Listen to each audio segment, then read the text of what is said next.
வெற்றி என்பது ஒரே நாளில் கிடைப்பது அல்ல. விடாமுயற்சியின் மூலமே நாம் வெற்றியை தக்க வைத்துக் கொள்ள முடியும்.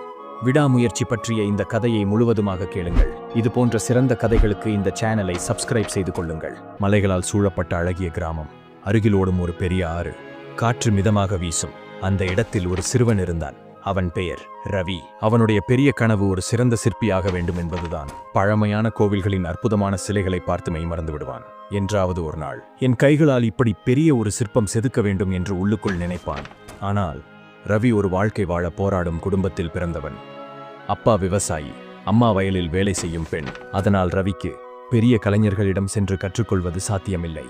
ஆனால் ரவி ஒருபோதும் சோர்ந்து போகவில்லை. ஒரு நாள் ஆற்றருகே நடந்து செல்லும் போது ஒரு பெரிய பாறை கிடந்தது. அது கனமானது, ஆனால் அத்தனை அழகாகவும் இருந்தது.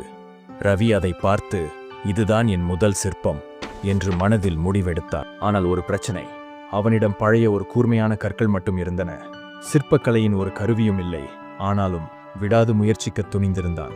காலை எழுந்தவுடனே கல்லை செதுக்கத் தொடங்கினான். பள்ளிக்குச் செல்லும் முன், இரவு உறங்குவதற்கு முன் அதையே செய்தான்.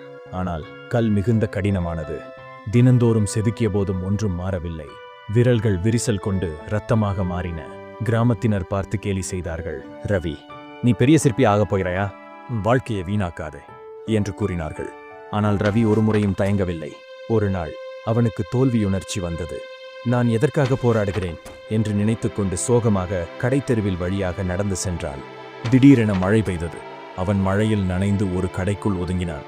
அது ஒரு பழைய பொருட்கள் பழுது பார்க்கும் கடை. அங்கு ஒரு முதியவர் இருந்தார். அவர் ரவியிடம் எதற்காக மிகவும் சோகமாக இருக்கிறாய் சிறுவனே என்று கேட்டார். ரவி அவனுடைய கதையை கூறி வருந்தினான். முதியவர் ஒரு சிறிய சிரிப்புடன் அவனை பார்த்தார். பின்னர் தனது மேசையின் கீழிருந்து ஒரு பழைய தூசி படிந்த விளக்கை எடுத்தார். இந்த விளக்கு ஒரு காலத்தில் எனக்கு பெரிய செல்வம். இது எனது இருளான வழிகளில் வழிகாட்டியது. ஆனால் ஒரு நாள் அதன் ஒளி மங்கியது. அதை நான் அப்படியே விட்டுவிட்டேன். ரவி ஆவலுடன் விளக்கை ஆய்வு செய்தான். அது பழுதாகி அதன் கண்ணாடி முறிந்து அதன் திரி எரிந்து விட்டது. அதனால் இது இனி பயனற்றது என்று அவன் குழப்பத்துடன் சொன்னான். முதியவர் சிரித்துக்கொண்டு கூறினார், நானும் அப்படித்தான் நினைத்தேன். ஆனால் ஒரு நாள் எனக்கு புரிந்தது. விளக்கு என்னை கைவிடவில்லை. நான் தான் அதை பராமரிக்க தவறிவிட்டேன். நம் கனவுகளும் இதுபோலத்தான்.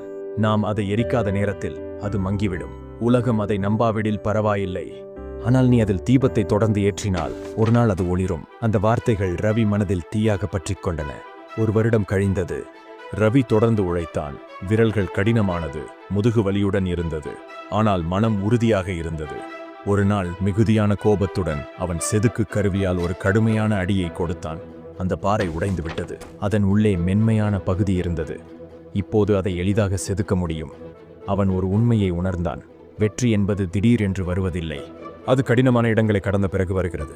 மாதங்கள் கழிந்தன. ரவி ஒரு பிரம்மாண்டமான சிற்பத்தை உருவாக்கினான். அது சிங்கத்தின் சிற்பம். வீரம், வலிமை, விடாமுயற்சியின் சின்னமாக. கிராமத்தினர் அதை பார்த்து அதிர்ச்சி அடைந்தனர். சில மாதங்களுக்கு முன்பு அவனை கேலி செய்தவர்களே இப்போது வியந்து பார்த்தனர். புகழ்பெற்ற சிற்பிகள் கூட இது ஒரு மாபெரும் படைப்பு என்று பாராட்டினர். ஒரு நாள் ஒரு செல்வந்த வணிகர் கிராமத்துக்கு வந்தார். வணிகர், இந்த சிற்பத்தை யார் செய்தார் என்று கேட்டார்.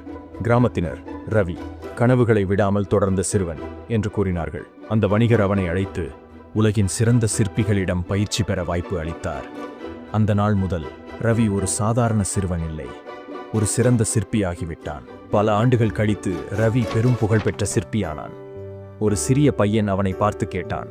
சிறுவன், ஐயா, வெற்றிக்கான ரகசியம் என்ன என்று கேட்டான். ரவி சிரித்துக்கொண்டு கூறினான், ஒரு கல் சிலையாக மாற பல ஆண்டுகள் தேவை. அதை செதுக்க சில மாதங்கள் தேவை. ஆனால் அதை வெற்றி பெறாமல் ஒரு செயலை விட்டுவிட ஒரு நொடி போதும். நீ உன் கனவை எப்போதும் விடாதே. அந்த நாளில் புதிய கனவுகள் பிறந்தன. தோல்வியை கண்டு பயப்படாதே. வெற்றி பெறும் வரை முயற்சியை விட்டுவிடாதே.